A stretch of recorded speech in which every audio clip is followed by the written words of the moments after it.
पिछले कुछ दिनों में जिन भारतीय नागरिकों की मौत हुई है, खासकर सरहद के पास वाले क्षेत्रों में, मैं अपनी तरफ से, अपनी पार्टी की तरफ से और सभी लोगों की तरफ से उनको बहुत बहुत सांत्वना देना चाहता हूं और अपनी श्रद्धांजलि अर्पित करना चाहता हूं जिन लोगों की मौत पिछले कई दिनों में हुई है।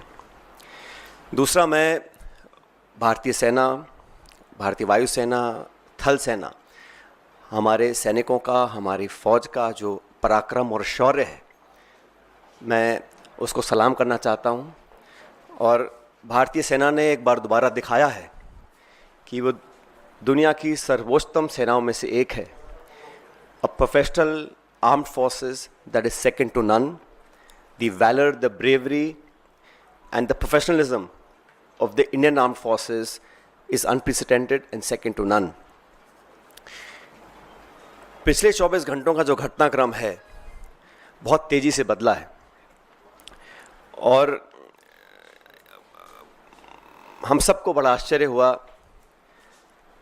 जब सीज फायर की जो घोषणा है वो अमेरिकी राष्ट्रपति ने करी।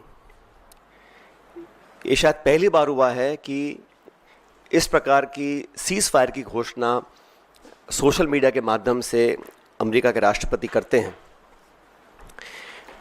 और जो उन्होंने अपने सोशल पोस्ट पर लिखा है उस पर भी हमको ध्यान देना चाहिए।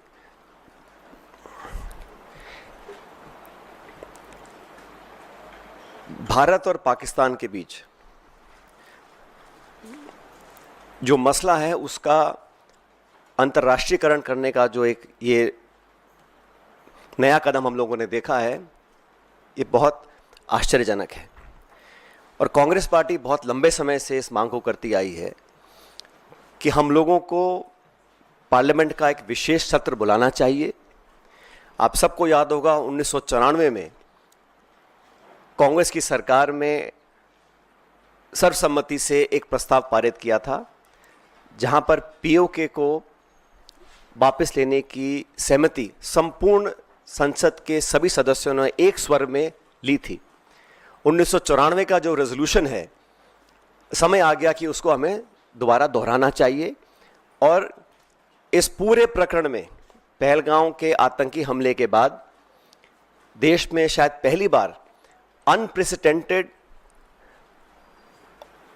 और एक तरफा समर्थन भारत सरकार को सब पक्षों से मिला। सभी दल, सभी विचारधारा, 140 करोड़ लोग भारत सरकार के साथ खड़े रहे और हमने साफ कहा था कि पहलगाम में जो आक्रमण हुआ है वो भारत की आत्मा पे आक्रमण है और इसका मुंह तोड़ जवाब देना अति आवश्यक है। सेना ने जो कदम उठाए उस पर हम सबको बड़ा गर्व है और जो आतंकी इलाकों पर, ठिकानों पर जो अटैक करा उसका हम सबको बहुत संतुष्टि इस बात की है कि हमारी भारत की सेना उस काम को कर पाई। लेकिन अनवेवरिंग, अनप्रेसिडेंटेड सपोर्ट जो भारत सरकार को दिया, मैं समझता हूं कि हमारी जो मांग है उसको सरकार को सुनना चाहिए और एक विशेष सत्र पार्लियामेंट का बुलाना चाहिए। काफ़ी चीज़ें उसमें डिस्कस होनी भी चाहिए और देश एकजुट है आतंकवाद के खिलाफ और पाकिस्तान के दुस्साहस के खिलाफ। ये संदेश पूरी दुनिया में जाना चाहिए।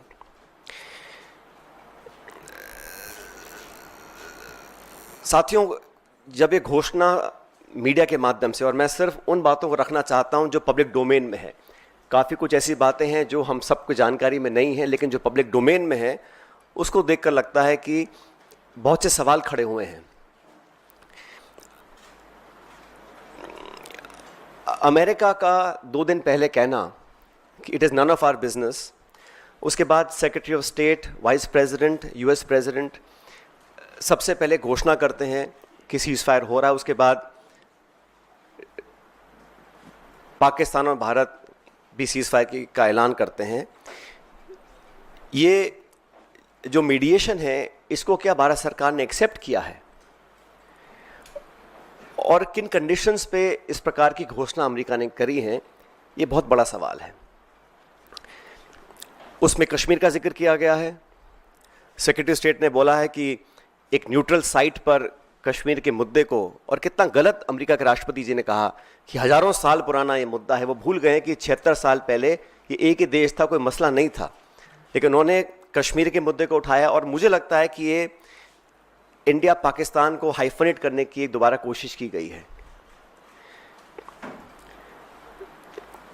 IMF का बेल आउट करना, पहले भी बैक चैनल डिस्कशंस होते होंगे, डिप्लोमेसी का अपना एक रोल है दुनिया के हर कोने में, लेकिन इस प्रकार वॉशिंगटन से सीज फायर की अगर घोषणा होती है तो कई सवाल खड़े करता है। भारतीय थल सेना के पूर्व जनरल्स ने भी जो बातें बोली हैं उस पर भी हमको ध्यान देना चाहिए।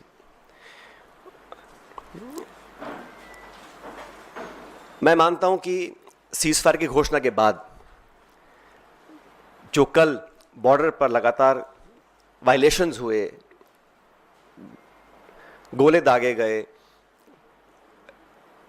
ये उस विश्वसनीयता को ख़त्म करता है। अगर सीज फायर हुआ है, अनाउंस हुआ है, दोनों पक्षों ने, डीजीएमओज ने बात कर कर सीज फायर की घोषणा करी है, उसके तुरंत बाद रात भर जो खबरें हमें देखने को मिली हैं उसमें निरंतर वायलेशंस हुए हैं सीज फायर के। इसलिए मैं मानता हूं कि हम लोगों को एक ऑल पार्टी मीटिंग बुलानी चाहिए भारत सरकार को, और जो पिछली 2 मीटिंग्स में नहीं हुआ वो इस बार करना चाहिए। प्रधानमंत्री जी को इस ऑल पार्टी मीटिंग में आना चाहिए और पूरे देश को कॉन्फिडेंस में लेकर सभी दलों को, क्योंकि सभी दलों ने अपनी विचारधारा को परे रखते हुए समय पर भारत सरकार को संपूर्ण समर्थन दिया था, और जो ऑल पार्टी मीटिंग्स बुलाई गई उसमें प्रधानमंत्री जी नहीं आ पाए थे। तो एक और ऑल पार्टी मीटिंग बुलानी चाहिए जिसमें वो सबको कॉन्फिडेंस मिले, सब पॉलिटिकल पार्टीज को और देश को कॉन्फिडेंस मिले कि सीज फायर हुआ है, किन शर्तों पर हुआ है, और अगर सीज फायर की घोषणा के तुरंत बाद रात भर पाकिस्तान गोलाबारी कर रहा है, सरहद पर मोटर फायर कर रहा है, तो उनकी विश्वसनीयता पर कब तक विश्वास किया जा सकता है, और क्या गारंटीज़ हैं कि भविष्य में इस प्रकार की घटना को अंजाम नहीं दिया जाएगा। क्योंकि पाकिस्तान की सेना, पाकिस्तान का पॉलिटिकल सेटअप इस देश से बहुत फ़र्क है, तो वहाँ पर क्या अश्योरेंसेस हैं, क्या गारंटीज़ हैं और क्या विश्वसनीयता बची है कल की ढेर सारी वायलेशंस के बाद, ये एक बहुत बड़ा सवाल है।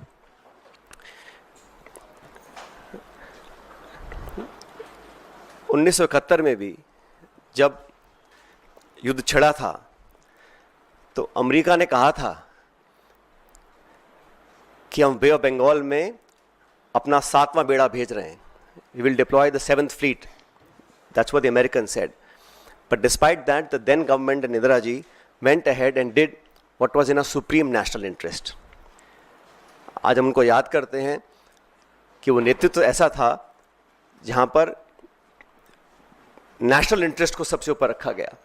और आज भी आपको याद होगा जब पार्लियामेंट पर आक्रमण हुआ था, वाजपेयी जी प्रधानमंत्री थे, सोनिया गांधी जी नेता प्रतिपक्ष थी, सदन के पटन पर उन्होंने खड़े होकर कहा था कि भारत, पूरा देश और पूरा विपक्ष सरकार के साथ है, जो भी उचित कदम उठाना है उसको उठाएं और निसंकोच उठाएं, हम आपके साथ रहेंगे।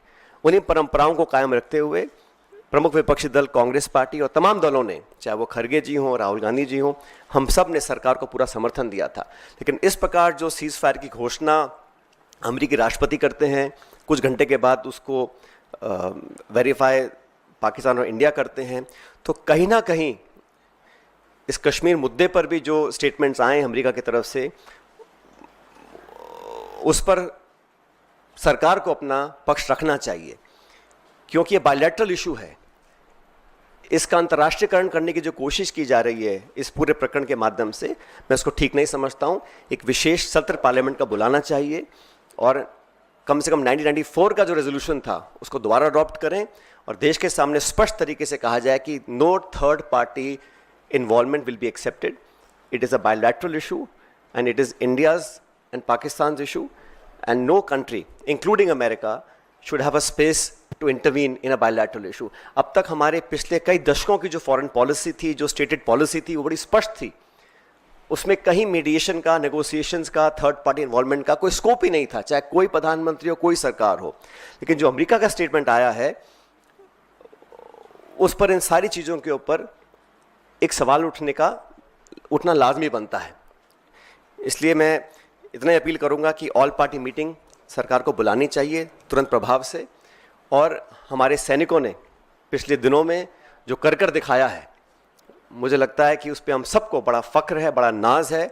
और हमारी सेनाओं का जो बल, जो ताकत, जो शौर्य, जो वीरता, जो कार्यकुशलता, जो प्रिसिशन, जिस जांबाजी से उन्होंने मजा चखाने का काम किया है पाकिस्तान को, उन सब पर हमको बड़ा नाज है, बड़ा फ़ख्र है।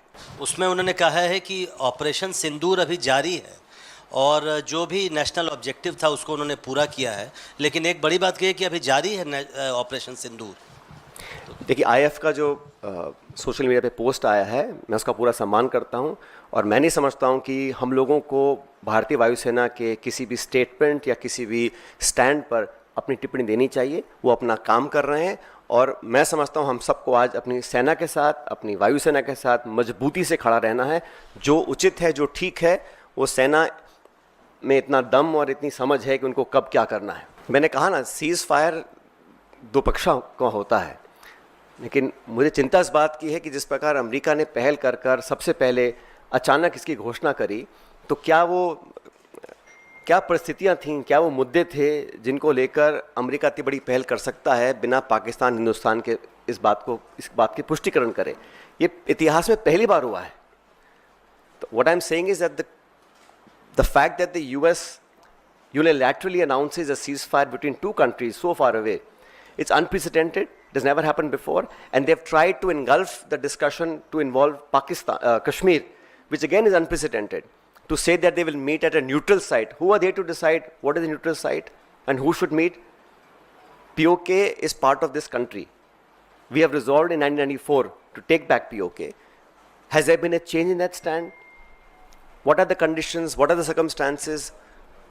What are the issues on which they will be talking? And who is a third country to dictate to India where and when we should meet and how we should meet?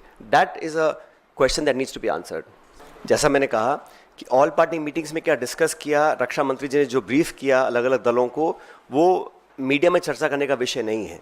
लेकिन मैं इतना कहना चाहता हूँ कि हमारी demand शुरू से 22 तारीख को पहली बार ही खड़गे जी और राहुल जी ने कहा था कि हम सरकार के साथ हैं, निसंकोच होकर पाकिस्तान के दांत खट्टे करने का और सबक सिखाने का, आतंकवादी घटनाओं को जड़ से ख़त्म करने का हमको एक जो प्रण लिया है उसको पूरा करना चाहिए। और पूरा समर्थन कांग्रेस ने दिया, समूचे विपक्ष ने दिया। और मैंने बार बार कहा कि पहली बार कश्मीर में भी जिस प्रकार के जज्बात सामने आए और वहाँ पे हर मज़हब के लोग, हर धर्म के लोग चाहते थे कि ये जो आतंकवादी हमला है, ये आक्रमण है, इसका जवाब देना चाहिए। उन भावनाओं को, देश के समर्थन को, सर्वदलीय समर्थन जो सरकार को मिला वो अनप्रेसिडेंटेड था। उसके बाद सरकार ने जो कॉन्फिडेंस में लिया, वो ऑल पार्टी मीटिंग्स में डिस्कस जो किया वो चर्चा का विषय नहीं है। लेकिन हम चाहते हैं कि अब जो घटनाक्रम हुआ है पिछले 24 घंटे में, उसको लेकर सरकार को एक ऑल पार्टी मीटिंग बुलानी चाहिए और प्रधानमंत्री जी को वहाँ मौजूद होकर पूरे समूचे पॉलिटिकल जो हमारा पार्लियामेंट की पार्टीज़ हैं उनको कॉन्फिडेंस में लेना चाहिए। और जो अमेरिका का इन्वॉल्वमेंट, अमेरिका की घोषणा, secretary of state, vice president, US president लगातार घोषणाएं कर रहे हैं, ये पहली बार हुआ है। और इस समझ से परे है कि ये ऐसा क्यों होने दिया गया, क्योंकि हम पर आक्रमण हुआ था। भारत ने कभी भी किसी भी देश पर बेवजह अपनी नज़रें नहीं टिकाई हैं। We have never been an aggressor. We are land of Mahatma Gandhi. We want peace everywhere, worldwide. But when people are encroaching, they don't want us to progress and be stable and peaceful. When Pakistan for the last 35-40 years is instigating violence across the country, multiple occasions, how many lives have we lost? Innocent lives we have lost. We have to protect our citizens. हमारा जो action था, हमने बड़ा समझदारी से, भारतीय सेना ने सिर्फ आतंकी ठिकानों को निशाना बनाया, कोई सिविलियन कैजुअल्टी नहीं हुई। एंड शुरू में कहा गया we are not for escalation, लेकिन जो वहाँ से रिस्पॉन्स आया उसका जवाब देना था। लेकिन जो सीज फायर करने की घोषणाएं हुई हैं वो मुझे लगता है कि उस पर सरकार को अपना स्पष्टीकरण देना चाहिए। सचिन सर,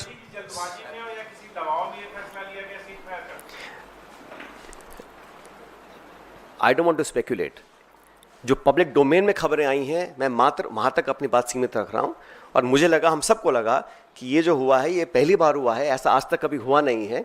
किन परिस्थितियों में ऐसा हुआ, क्या कारण थे, और अब आगे क्या होगा, क्योंकि इसमें लिखा गया है कि एक न्यूट्रल साइट पर कश्मीर मुद्दे को लेकर दोनों पक्षों की चर्चा होगी, कौन करवाएगा, ये third party mediation, Shimla agreement, इन सब पर सरकार को अपनी बात रखनी चाहिए। ऑल पार्टी मीटिंग दोबारा बुलाएं, उसमें प्रधानमंत्री जी खुद उपस्थित रहें, क्योंकि पिछली 2 बार वो उपस्थित नहीं रह सके थे, और पार्लियामेंट का विशेष सत्र बुलाया जाए ताकि जो मुद्दे अभी मैंने रेखांकित किए हैं उस पर विस्तार से चर्चा हो सके और देश के सामने एक सही पिक्चर निकल कर आए।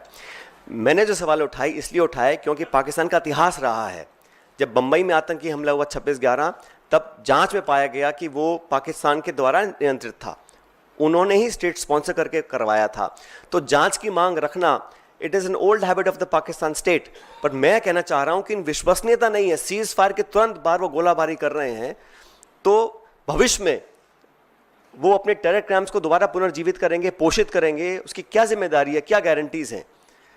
तो हम लोगों ने जो किया, मैं इतना ही कहना चाहता हूं कि कंडीशंस क्या थी, सर्कमस्टेंसेस क्या थे, और पाकिस्तान और उसकी सेना पर कितना विश्वास किया जाना चाहिए कि भविष्य में इस प्रकार की घटना को दोबारा अंजाम वो ना दें। जैसा अभी आपके साथी ने कहा कि एयरफोर्स ने अभी एक स्टेटमेंट जारी किया है, तो we should wait and watch. But मैं फिर कहना चाहता हूं कि हमारी जो कार्रवाई थी वो आतंकियों के खिलाफ थी। पाकिस्तान ने पनाह दी है ओसामा बिन लादेन को, वहाँ पे उसको मारा गिराया गया था पाकिस्तान के अंदर। हाफिज सईद, मसूद अजहर, तमाम जो अंतर्राष्ट्रीय चिन्हित आतंकवादी हैं जिन पे खरबों रुपए का इनाम है, उन लोगों को पनाह देने का काम पाकिस्तान ने बहुत लंबे समय से किया है। तो हम लोग तो चाहते हैं कि वो आतंकियों का जो इंफ्रास्ट्रक्चर है उसको पूरी तरह ध्वस्त किया जाना चाहिए, उसमें सेना को काफ़ी सफलता मिली है। लेकिन अभी क्योंकि जैसा आप साथी ने कहा कि IAF ने कहा है कि ऑपरेशन जारी है, we should wait and watch. मैं स्पेकुलेट करना नहीं चाहता हूं, मैं सिर्फ इतना कहना चाहता हूं, 1994 में संपूर्ण संसद ने यूनानिमसली एक रेजोल्यूशन पास किया था और हम उस पर भी आज अड़िग हैं। मैं मानता हूं कि समय आ गया कि हमें उस रेजोल्यूशन को दोबारा दोहराना चाहिए, और अगर कोई चेंज ऑफ स्टैंड है तो चर्चा करनी चाहिए। हमारी पार्टी का कोई चेंज ऑफ स्टैंड नहीं है, वो कांग्रेस के समय में रेजोल्यूशन पास किया गया था 1994 में, और हम आज भी उस पर कायम है, पूरा देश उस पर कायम है। लेकिन एक सर्वदलीय बैठक और पार्लियामेंट का विशेष सत्र सरकार को तुरंत बुलाना चाहिए। सचिन पायलट जी, सचिन जी, मेरा सवाल आपसे ये है कि आप भी फौज में हैं। सवाल ये है कि इंदिरा गांधी ने 1971 में पाकिस्तान के 2 टुकड़े किए थे, और जो हालात अभी सीमा के आसपास के बने हुए हैं पहलगाम के बाद, क्या आप मानते हैं कि एक मौका था पाक अधिकृत कश्मीर पे कब्जा करने का, पाक अधिकृत कश्मीर को लेने का, वो मौका हम चूक गए उस मौके से? मैं इतना ही कहना चाहता हूं कि जब जब पाकिस्तान ने दुस्साहस किया है, आतंकी हमलों को अंजाम दिया है, तथ्यों के साथ ये पाया गया कि Pakistan state is fully involved, तो हम लोगों को वहाँ पर जो आतंकी गतिविधियाँ करने वाली जो ताकतें हैं उनको नष्ट करना चाहिए। और 1994 का जो रेजोल्यूशन है पार्लियामेंट का, वो आज भी कायम है। मैं इतना कहना चाहता हूँ एक प्रमुख विपक्षी दल होने के नाते, क्योंकि हम लोगों ने भी कई साल देश की सेवा सत्ता में भी की है, विपक्ष में भी की है। हमारा इतना मानना है कि जो पिछले 24 घंटे में हुआ है वो आज तक हुआ नहीं, किन कारणों से हुआ उसका स्पष्टीकरण आना चाहिए। और अगर सीज फायर था भी तो DGMO पाकिस्तान हिंदुस्तान की अगर बात करके किसी निर्णय पर पहुंचते, वो एक अलग विषय था। और शायद ऐसा पहले भी हुआ है, 2021 में पहले ऐसा हुआ है, लेकिन पहली बार किसी तीसरे देश ने इसकी घोषणा करी है। वो मैं समझता हूं कि उस पर भारत सरकार को अपना पक्ष रखना चाहिए कि ऐसा क्यों हुआ और किन कारणों से हुआ, किन परिस्थिति में हुआ। और उसमें दायरे में कश्मीर को लिया गया है और कहा गया कि हम दोनों देशों के साथ ट्रेड करेंगे, इन्वेस्टमेंट करेंगे, और भारत और पाकिस्तान को हाइफनेट करने की कोशिश की है। They have trying to hyphenate India and Pakistan, where I think our effort for the last 20-25 years any Indian government has done is to de-hyphenate India and Pakistan. They're trying to bring us back in a hyphenation state, which I don't think is a positive development. America Hindustan Pakistan को एक तराजू में तौल रहा है, और इतना ही नहीं, चाइना ने आखिर में आते आते साफ कर दिया कि वो इस मामले में पाकिस्तान के साथ खड़ा है। तो कहीं ना कहीं भारत की विदेश नीति पर सवाल खड़े होते हैं। क्या भारत की विदेश नीति में कहीं खामी आपको नजर आती है? देखिए, ये समय नहीं है खामियां निकालने का, आलोचना करने का, लेकिन जैसा मैंने कहा, सीज फायर की घोषणा, न्यूट्रल साइट पे इंडिया पाकिस्तान की चर्चा की पहल करवाना, वो भी एक तीसरे मुल्क के माध्यम से, वो हमारी अब तक की फॉरेन पॉलिसी से हटकर है और उस पर सरकार को अपनी बात रखनी चाहिए। मैं नहीं मानता हूं कि आज हम लोग बैठकर आलोचना करें, गिनतियां करें। सरकार ने खुद ही माना था पहली ऑल पार्टी मीटिंग में कि चूक हुई है, कि जो आतंकवादी भारत में आए थे, जब रेल बंद है, हवाई जहाज बंद है, गाड़ियां बंद हैं, कैसे तो आए होंगे वो लोग, तो वो अलग विषय है। आज समय नहीं है कि हम उसका विश्लेषण करें, लेकिन अब आने वाले जो समय है उसमें कैसे हम डील करेंगे। भारतीय वायुसेना बोल रही है कि अभी ऑपरेशन जारी है, सीज फायर की घोषणा हुई, उसकी पालना नहीं हो रही है। हम सब ने देखा है बॉर्डर सरहद पर जो बमबारी कल हुई है उसका मल्टीपल वायलेशंस हुए हैं, उस पर हम लोगों को क्या करना है। ये सरकार को मैं फिर कहना चाहता हूँ, जहाँ तक आतंकवाद से निपटने की बात है, जहाँ तक पाकिस्तान को सबक सिखाने की बात है और भविष्य में उनमें वो क्षमता ना रहे कि वो आतंकियों को पनाह और ट्रेनिंग दे सकें, उस टारगेट को हासिल करने की बात है। पूरी भारत की जनता, एक एक व्यक्ति सरकार के साथ खड़ा है और हमारी फौजों ने जो अब तक करके दिखाया उस पर हमको पूरा नाज है, हम समर्थन में हैं। लेकिन जो सीज फायर वाला प्रकरण है उस पर मुझे लगता है कि कई प्रश्न और सवाल खड़े हुए हैं। ताज़ा तरीन वीडियोस के लिए आप हमारे चैनल को सब्सक्राइब करें और देखते रहें पैगाम टीवी। पैगाम टीवी, आवाज़ आपकी।